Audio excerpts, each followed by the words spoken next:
Saudações, investidor! Tudo bem com você? Eu sou o Franzin e você está no canal Aportando Conhecimento. E nesse vídeo aqui, a gente vai falar sobre um tema muito importante que todo investidor vai precisar saber em algum momento da sua jornada como investidor. E na verdade, é relativamente bem normal que o investidor acabe cometendo erros de investimento. Que ele compre ações, que ele compre alguns fundos imobiliários, que depois de um tempo ele perceba que não está certo ele ter aqueles tipos de ativo, que não faz o perfil dele como investidor, e esses ativos também muito provavelmente não estão performando bem. E na verdade, o que a gente vai ensinar nesse vídeo daqui é você conter os danos de um erro de investimento. Porque cedo ou tarde você vai cometer um erro de investimento, até os maiores investidores cometem erros, por que você não cometeria, não é mesmo? Mas é muito importante você saber conter os danos desses erros que você vai acabar cometendo. Mas antes disso, eu vou pedir para você se inscrever no canal para ficar por dentro dos próximos vídeos, caso você não seja inscrito ainda. E se você já for inscrito, eu vou pedir para você enviar esse vídeo para algum amigo seu, para ele receber esse conteúdo bem legal sobre como conter os danos de um erro de investimento, tá bom? Então agora sim, vamos falar do principal tema do vídeo. Então, na verdade, para você evitar isso, existem algumas regras de ouro. E na verdade, se você simplesmente conseguir evitar a maior parte dos seus erros, o seu resultado no longo prazo dos seus investimentos vai ser muito positivo. É normal você cometer erros, mas você não pode deixar que esses erros destruam completamente a sua carteira de investimentos. E seguindo essas regras de ouro, você automaticamente impede que isso aconteça. Você impede que esse erro acabe se alastrando pelo resto da sua carteira e acabe gerando um prejuízo muito maior do que deveria gerar inicialmente. Então é muito importante você seguir à risca essas 3 regras. Bem, a primeira regra é uma exposição máxima de 10% da carteira. Ou seja, independente do ativo, do fundo imobiliário, da ação, do REIT que você comprar, você não deve ter mais do que 10% da carteira investido nesse ativo. Mesmo que você goste muito desse ativo, que você acha que é uma ótima oportunidade, você não deve ter mais do que 10%. E na verdade isso já aconteceu na minha carteira algumas vezes. Eu já tinha alguns ativos muito interessantes que eu queria ter uma posição muito grande, como por exemplo o Facebook e mais recentemente também a Zetec. E eu fui comprando ao longo de meses, até que em um determinado momento chegou a 10% da minha carteira. E aí, por essa regra, eu infelizmente tive que parar de comprar, porque eu já estava com a exposição máxima desse ativo. Eu não posso continuar comprando acima de 10%.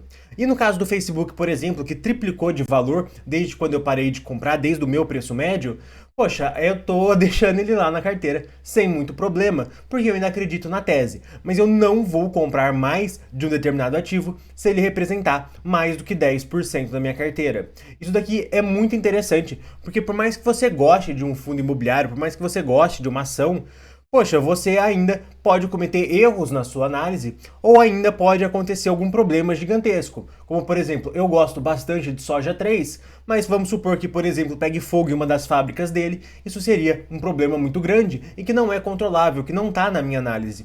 E por isso que você tem que manter a sua exposição máxima no seu ativo em no máximo 10%. Se ele acabar subindo para 20, para 30, para 40%, aí é outra história, mas comprando efetivamente novas ações, novos fundos imobiliários até 10% e ponto final. Isso é uma regra que você tem que seguir à risca para ter bom sucesso no longo prazo.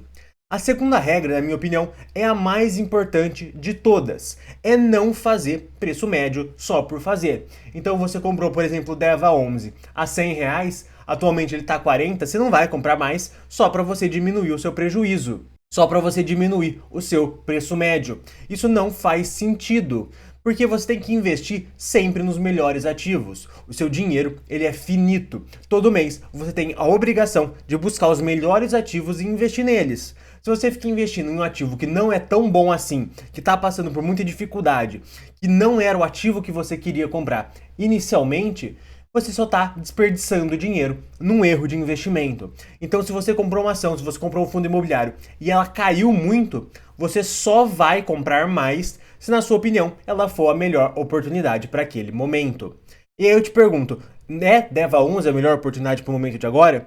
Poxa, muito provavelmente o investidor vai falar não, porque ele está passando por um momento extremamente complicado, de alta inadimplência e tudo mais. Então, muito provavelmente, não é o melhor fundo imobiliário para se comprar no momento atual. Mas mesmo assim, o investidor vai lá e compra mais cotas, porque ele vê que ele está com prejuízo de 60% e ele quer diminuir esse valor de 60% para 30%, por exemplo. E ele vai lá e vai comprando, comprando, comprando, comprando. Isso daqui é um erro gigantesco que as pessoas cometem.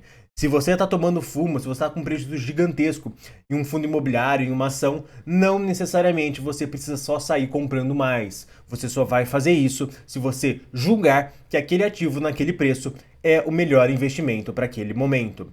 Caso isso não aconteça, não tem o porquê você comprar mais daquele ativo. Vai deixando na sua carteira e deixa para o longo prazo para ver o que vira ou já se desfaz caso você realmente percebeu que foi um erro e tudo mais. Mas agora a gente vai falar da terceira regra de ouro que o investidor deve seguir. Que erros acontecem e ele necessita assumir esses erros que ele cometeu.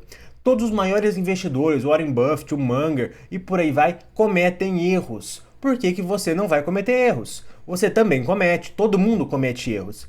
E uma fase muito importante dos seus investimentos, da sua evolução como investidor, é uma fase muito importante você aceitar que você errou. Você vê, por exemplo, o DEVA 11, que você comprou achando que era um fundo tranquilo, que pagava muito, e que agora está cheio de pepino, que já estava dando sinal de que ia dar problema já há muito tempo, que você ignorou, e isso foi o erro. Então você precisa entender que foi um erro e aceitar que foi um erro. Falar, poxa, eu errei mesmo.